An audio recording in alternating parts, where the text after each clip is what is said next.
খুলনা বিভাগীয় tank lorry শ্রমিক ইউনিয়নের সাধারণ সম্পাদক আলী আজিমকে গ্রেফতারের প্রতিবাদে ধর্মঘট পালন করছে শ্রমিকরা। দুপুর থেকে খালিশপুর কাশীপুরস্থ পদ্মা, মেঘনা ও যমুনা তেল ডেপোর ট্যাঙ্ক লরি শ্রমিকরা এই ধর্মঘট কর্মসূচি পালন করে। এ সময় খুলনার 3টি তেল ডিপো থেকে জ্বালানি তেল উত্তোলন ও পরিবহন বন্ধ হয়ে যায়। দুপুরে আলী আজিমের মুক্তির দাবিতে শ্রমিকরা কাশীপুর মোড়ে রাস্তার উপর ট্যাঙ্ক লরি রেখে রাস্তা অবরুদ্ধ করে বিক্ষোভ শুরু করে।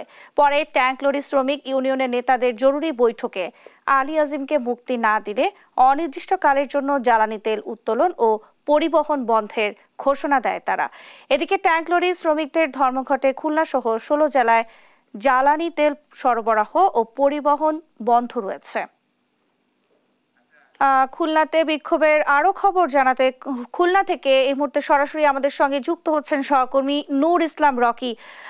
রকি, দুপুর থেকে জ্বালানি তেল উত্তোলন ও পরিবহন বন্ধের ঘোষণায় কেমন প্রভাব পড়তে শুরু করেছে, কি বলছেন সাধারণ মানুষ?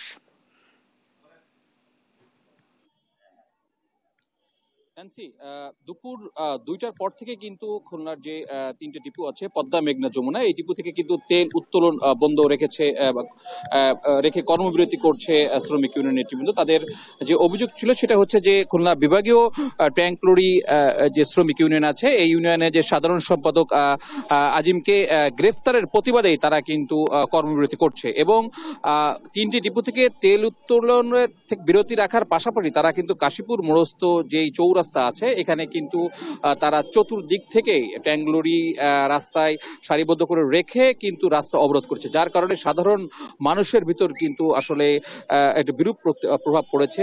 সাধারণ মানুষের যান চলাচলের সমস্যা হচ্ছে। আমরা কথা বলেছি ট্যাঙ্ক লরি শ্রমিক ইউনিয়নের নেতৃবৃন্দের সাথে। তারা আমাদেরকে যেটি জানিয়েছেন যে ট্যাঙ্ক লরি শ্রমিক ইউনিয়নের যে সেক্রেটারি আটক হওয়ার পর তারা কিন্তু এই কর্মবিরতিতে নেমেছে এবং তাদের নেতাকে যদি আগামীকালের ভিতর আসলে জামিন না দেওয়া হয় বা তারা যদি পুলিশের কাছ থেকে কোনোভাবে রেহাই না হয় তাহলে কিন্তু তাদের এই কর্মবিরতি চলবে।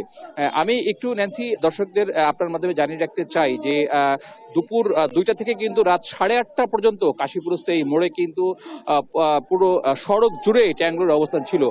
কিছু সময় আগে কিন্তু আমরা দেখেছি আইন শৃঙ্খলা বাহিনী এসে কিন্তু সড়ক থেকে সকল ট্যাঙ্ক লরি আসলে সরিয়ে দিয়েছে এবং তারা যান চলাচল অনেকটা স্বাভাবিক করে দিয়েছে। দর্শক, আপনারা এই মুহূর্তে দেখতে পাচ্ছেন যে আমরা এখন ঠিক খুলনা বিভাগীয় ট্যাঙ্ক লরি শ্রমিক ইউনিয়নের সামনে আছে। এখানে কিন্তু বিক্ষুব্ধ শ্রমিক যারা আছে তারা কিন্তু অবস্থান করছে। আইন শৃঙ্খলা বাহিনী এই মুহূর্তে এখানে নেই, তারা কিন্তু রাস্তা এক প্রকার পরিষ্কার করে এখান থেকে চলে গিয়েছে। তারপরে কিন্তু শ্রমিক ইউনিয়নের নেতৃবৃন্দ রাস্তায় নেমে গেছে, তাদের মধ্যে একটু উত্তেজনা বিরাজ করছে। আসলে এখানকার পরিস্থিতি কিছুটা বলা যেতে পারে যে বিব্রতকর অবস্থায় আছে। পাশাপাশি একটু বলে রাখতে চাই, আমরা প্রশাসনের সাথে কথা বলেছি, তারা যেটি জানিয়েছে যে শ্রমিক ইউনিয়নের সাধারণ সম্পাদক তাকে আটক করা হয়েছে একটি মামলায়, যে মামলায় সে তালিকাভুক্ত আসামি এবং এটা একদম মামলার এজাহার ধরে আসামিকে অ্যারেস্ট করা হয়েছে। এখানে যারা শ্রমিক ইউনিয়নের নেতৃবৃন্দ তারা বলছে যে আসলে এটা অযৌক্তিক এবং হয়রানিমূলক মামলা, কিন্তু প্রশাসন কিন্তু আমাদেরকে এটি জানিয়েছে যে এটা মামলা সূত্র ধরে তাকে অ্যারেস্ট করা হয়েছে। এমন পরিস্থিতিতে 3টি ডিপো থেকে তেল উত্তোলনের কারণে কিন্তু 16টি জেলায় কিন্তু আসলে বিরূপ প্রভাব পড়েছে। বিশেষ করে যদি আগামীকাল এই কর্মবিরতি অব্যাহত থাকে তাহলে কিন্তু জ্বালানি সংকটের দিকে পড়তে পারে, এমনটাই প্রত্যাশা। ন্যান্সি, খুলনা থেকে এটা ছিল আমার কাছে সর্বশেষ সংবাদ।